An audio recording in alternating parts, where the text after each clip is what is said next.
Nimekaa hivi nikawa nampigia kwa story ya crush. Crush wangu anaitwa Fero. Sasa Fero ilikuwa Jumapili, ilikuwa wakati wa kwenda ibada. Ibada ya Jumapili kwa kanisa yetu inaanzanga saa 3. Lakini hiyo siku pia nilienda morning glory.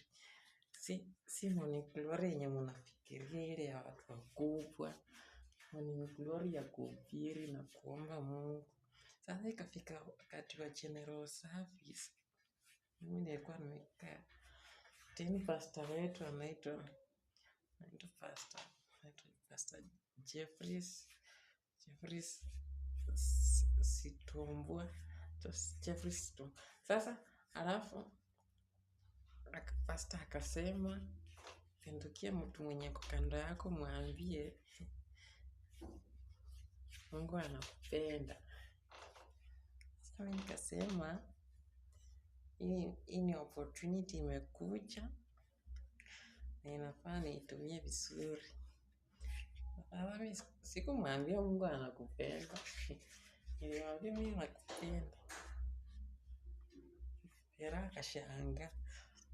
Akashangaa mimi sasa kuangalia kushoto kulia. Kurudi pande ya kulia nikapata kofi ingine ya kimataifa. Kofi ya mbali nipeleka kitoko nisimie. Sasa watu kwa kanisa wakapinduka walikuwa wanatuangalia tu. Sasa mimi nikashangaa. Hata mtu hawezi sema ukweli. Hawezi ambia mtu mwenzake ukweli bila anataka. Pastor akatuangalia tu na akaendelea na mahubiri. Nikaa alishuka alikuwa anajua kitu yenye ilikuwa inaendelea. Sasa mimi nikatoka nje. Alafu nikaenda kunawa uso alafu Fera akanifuata. Akaniambia haikufaa nimwambilie kwa kanisa. Alafu akaniambia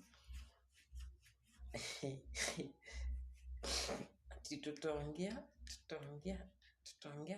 after service. Alafu akarudi ndani mimi nikaenda huko. Akashika mashavu penye alikuwa ameniuliza kidogo alafu nikarudi kwa ibada pia.